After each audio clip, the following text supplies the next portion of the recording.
Maharashtra today 24 news सत्य परिस्थितीचा सविस्तर आढावा। मालेगाव पोहण्याचा मोह जीवावर बेतला, तलावातील विहिरीत बुडून 16 वर्षीय मुलाचा मृत्यू। मालेगाव शहराजवळील वाके गावात एका तलावातील विहिरीत बुडून एका किशोर मुलाचा मृत्यू झाला। रामेश्वर सोनावणे असे या मुलाचे नाव असून तो 16 वर्षाचा होता। गावातील पोलीस अधिकाऱ्याने सांगितले की तो मुलगा एका मोठ्या तलावात विहिरीत पडला। 3-4 मुले अंघोळ करायला गेली होती। तलावात एक विहीरही आहे जी पाण्याने भरलेली आहे। पोहताना एक मुलगा विहिरीत पडला। जेव्हा तो बराच वेळ परत आला नाही तेव्हा त्याच्या कुटुंबियांनी त्याचा शोध सुरू केला।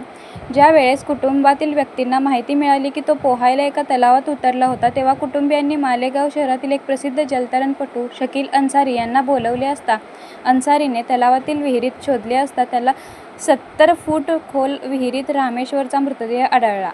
अन्सारी यांनी तो मृतदेह तलावाबाहेर काढला असता कुटुंबियांनी टाहो फोडला। नंतर मुलाचा मृतदेह शवविच्छेदनासाठी रुग्णालयात पाठवण्यात आला। या दुर्दैवी घटनेमुळे परिसरात हळहळ व्यक्त होत आहे। महाराष्ट्र टुडे मराठीसाठी ब्युरो रिपोर्ट, मालेगाव।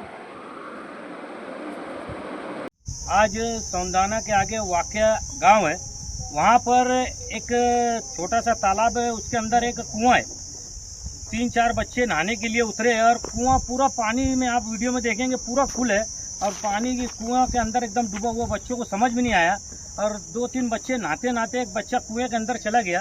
तकरीबन 70 फीट से ज़्यादा पानी, पूरा कुआं फुल है, फुल होकर ऊपर से बह रहा है। कुएं के अंदर 70 फीट से ज़्यादा पानी था। गांव वालों ने निकालने की कोशिश की लेकिन निकाल नहीं पाए। फिर यहाँ के सरपंच और पुलिस पाटिल इन्होंने मुझे फ़ोन किया, सर्च ऑपरेशन शुरू किया।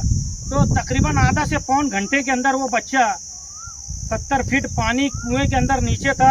अल्लाह की मदद से 70 फीट पानी के अंदर से उसको निकाल कर अभी सरपंच और पुलिस पाटिल के ताबे में दिया। कम से कम बच्चा 16 साल का था। उसका नाम था रामेश्वर सोनवने, उम्र 16 साल, रहने वाला सादा का है। ये हादसा वाकया गांव में एक कुएं के अंदर पेश आया।